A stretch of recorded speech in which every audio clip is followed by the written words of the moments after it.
મહેશભાઈ, આજે ડોક્ટર ભીમરાવ આંબેડકરની જન્મદિન પર તમે સોશિયલ મીડિયામાં એક પોસ્ટ મૂકી છે અને એ પોસ્ટની અંદર તમે વિષયમાં પણ એવું લખ્યું છે કે હું મહેશભાઈ છોટુભાઈ વસાવા ભારતીય જનતા પાર્ટીના સામાન્ય સભ્ય પદેથી રાજીનામું આપું છું.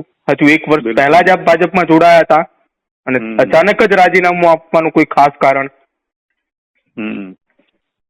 હા, પેલા તો હું આંબેડકર અને સંવિધાનનો આદર કરું છું અને ભારત દેશના નાગરિકોનો આદર કરું છું. એમાં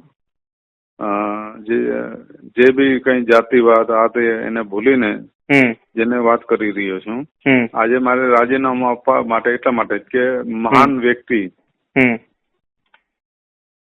જેમણે સંવિધાન લખ્યું છે અને એમના આદર પર અમે ચાલવાવાળા માણસો છીએ. ઠીક છે, જોડાય છે 1 વર્ષ પહેલા, બરાબર, પણ અમારે એમાં આ વસ્તુ પાલન થતું નથી એવું લાગ્યું અમને. જયારે દરિયામાં ઉપરથી કાળું પાણી દેખાય, લીલું પાણી દેખાય, બરાબર, પણ જયારે અંદર જાઓ ત્યારે કેટલી માછલી છે, કોની કઈ માછલી કઈ રીતે ખાઈ રહી છે એકબીજાને, તો આ વસ્તુ અમે જોયું. એટલે મેં તમને કીધું ને, દરિયામાં જેવી રીતે દરિયાના ઉપરથી પાણી દેખાય છે પણ અંદર જે જીવજંતુ રહી છે એમાં એકબીજાને ખાય છે, પણ મોટા જંતુ નાના જંતુને ખાઈ જાય. પણ અમે એમાંથી બહાર નીકળીને આવ્યા છે. હા, તો એટલા માટે આજે એક મહાન દિવસ છે. એટલા માટે એ મહાન દિવસે અમે રાજીનામું આપ્યું છે કે જેથી તમારી જેવા મીડિયા નોંધ લે. બાકીના સમયમાં નથી લેતા એમ કેવું છે મારે. મહેશભાઈ, આગામી શું રણનીતિ હશે? દક્ષિણ ગુજરાતની અંદર ખાસ આદિવાસી સમાજના લોકોની માટે તમે સતત લડતા રહ્યા છો, તો આગામી સમયની અંદર શું નિર્ણય લેવાનો છે તમારો? કયા પ્રકારનું સ્ટેન્ડ આગામી સમયની અંદર? ધરતીકંપ આવે છે ને ત્યારે ખબર છે તમને? મને ધરતીકંપ આવે ત્યારે કોઈને ખબર જ ના હોય કે શું થવાનું છે. હા, એ ધરતીકંપ આવશે. એ તમારે નોંધ લેવાનું રહ્યું હવે. અચ્છા, એટલો મોટો ભૂકંપ ગુજરાતની રાજનીતિમાં સર્જાશે? 100%. અચ્છા. એ ખબર નથી પડતી ધરતીકંપ નું ક્યાં બિંદુ હોય ને કેવી રીતે કેટલા એપિસોડ આવે છે. અચ્છા. એનું એપિસેન્ટર કયું હશે અથવા કઈ જગ્યા આવશે કોઈને ખ્યાલ પણ નહીં હોય? ના, નહીં હોય ને. એવો તો પછી ધરતીકંપ જ નહીં થતા ને એમ કેવું છે મારે. ને તમારી વાવાઝોડાની આગાહી થાય, વરસાદની થાય, પણ ધરતીકંપની નહીં થાય. હા, દરેક વસ્તુની આગાહી થાય પરંતુ ધરતીકંપની નથી થતી. ના, બિલકુલ. આરએસએસ અને ભાજપની વિચારધારકોને ખતમ કરવાની વાત પણ તમે પોસ્ટની અંદર કરી છે. એનું કોઈ ખાસ કારણ એવું કે આરએસએસ અને ભાજપની વિચારધારકોને ખતમ કરવા માટેનું શું કારણ આ પોસ્ટમાં? જો કોઈ જાતિવાદ કે એને ખતમ કરવાની નથી, પણ જે વિચારધારા છે એની વાત છે.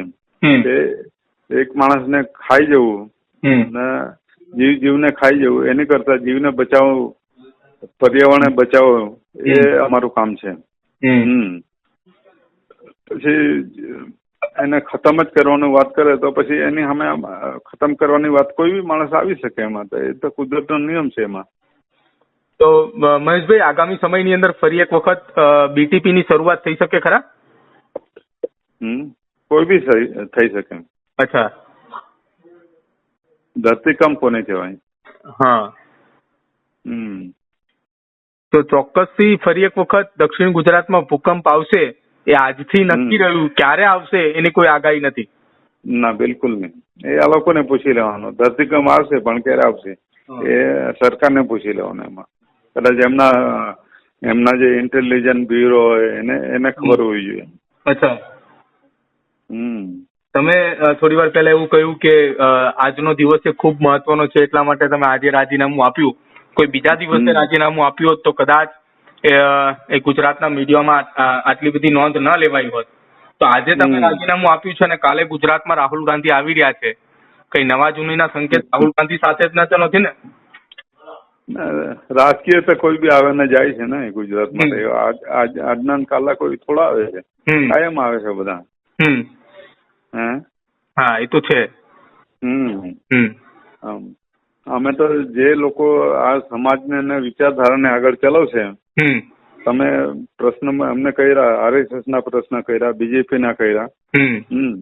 જરૂર લાગે તો અમે કોઈ અમારા કોઈ શત્રુ બી નથી હોતા, કોઈ દુશ્મન બી નથી હોતા એમાં. પણ વિચારધારા ચોક્કસ અમારી હોય છે. અચ્છા.